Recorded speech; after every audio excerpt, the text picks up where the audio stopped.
माता भूमि पुत्रो हम पृथिव्याः, अर्थात धरती हमारी माता है और हम उनके पुत्र। माता और पुत्र के इस रिश्ते का पवित्र सेतु यानी प्राकृतिक कृषि। प्राकृतिक कृषि प्रक्रिया में धरती का अमृत, जीवामृत। आइए हम जानते हैं कि जीवामृत का निर्माण कैसे होता है। प्रयोगों से पता चला है कि 10 किलोग्राम गोबर के साथ गौमूत्र, गुड़ एवं 2 दले चीजों का आटा या बेसन आदि मिलाकर यदि उसका प्रयोग किया जाए तो चमत्कारिक परिणाम मिलते हैं, जिसका नाम रखा गया जीवामृत। जीवामृत निर्माण के लिए जरूरी सामग्री देखते हैं। 10 किलोग्राम देसी गाय का गोबर, 8 से 10 लीटर देसी गाय का मूत्र, 1.5 से 2 किलोग्राम गुड़, 1.5 से 2 किलोग्राम बेसन, 180 लीटर पानी, मुट्ठी भर पेड़ के नीचे की मिट्टी। आसानी से उपलब्ध इन सामग्री से जीवामृत बनाने की विधि भी इतनी सरल है कि कोई भी किसान इसे अपने आप बना सकता है। इन सामग्री में से गुड़, बेसन एवं गोबर को पानी या तो गौमूत्र का उपयोग करके ठीक से मसलकर लिक्विड जैसा बना लें।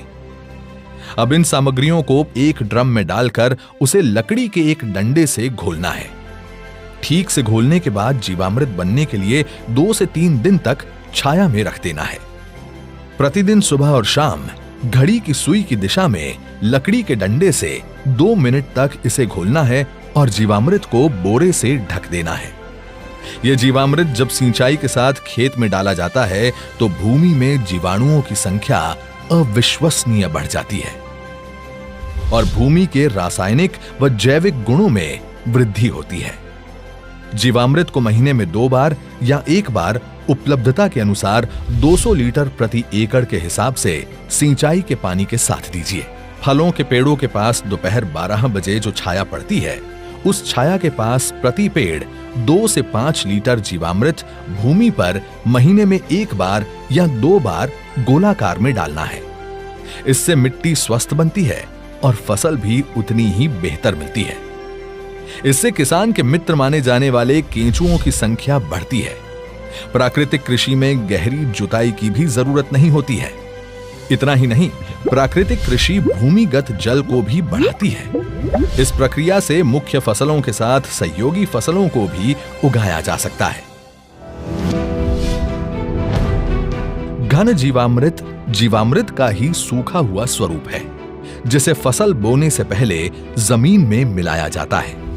धूप में सुखाए गए 200 किलोग्राम गोबर में ताजा बना 20 लीटर जीवामृत मिलाकर 2 दिन छाया में रखते हैं। इसे एक बार फिर धूप में सुखाकर तथा डंडे से पीसकर महीन बना दिया जाता है। यही घन जीवामृत है, जिसे 1 एकड़ के लिए प्रयोग कर सकते हैं। प्राकृतिक खेती का एक आवश्यक आदान बीजामृत है। बीजामृत जहां बीज को बीज जनित रोगों से बचाता है, वहीं इसकी अंकुरण क्षमता को अद्भुत रूप से बढ़ाता है। देसी गाय के 5 किलोग्राम गोबर, 5 लीटर गौमूत्र, 50 ग्राम बुझा हुआ चूना और थोड़ी सी मिट्टी को 20 लीटर पानी में मिलाकर बीजामृत बनता है। एक रात रखने के बाद इसमें 100 किलोग्राम बीज का संस्कार किया जाता है। इसके 1 दिन बाद संस्कारित बीज बुआई के लिए तैयार हो जाता है। आच्छादन प्राकृतिक खेती का एक महत्वपूर्ण नियम है। खेती वाली सारी भूमि को फसल अवशेष से या छोटी अवधि की अंतर फसलों से पूरा ढक दिया जाता है। आच्छादन भूमि में नमी बनाए रखता है तथा वातावरण से नमी को खींचकर खेती हेतु पानी की खपत को भी अद्भुत रूप से घटाता है। जीवाणुओं एवं केंचुओं की गतिविधियों को बढ़ाता है, खरपतवार को नियंत्रित करता है तथा अंत में विघटित होकर जमीन से कार्बन उत्सर्जन को रोककर भूमि के जैविक कार्बन क्षमता को बढ़ाता है। इस कृषि विधि में वापसा निर्माण भी एक महत्वपूर्ण प्रक्रिया है, जिसमें भूमि में हवा और नमी का बराबर संतुलन बनाया रखा जाता है। प्राकृतिक कृषि विधि केवल भूमि की उत्पादन क्षमता को ही नहीं बढ़ाती है, बल्कि ये कीट एवं बीमारियों के रोकथाम के लिए भी एक प्रभावी विकल्प देती है। फसलों पर कीट पतंगों की रोकथाम के लिए स्थानीय वनस्पति पर आधारित सस्ता तथा किसान के खेत में ही बनने वाला आदान है अग्नि अस्त्र।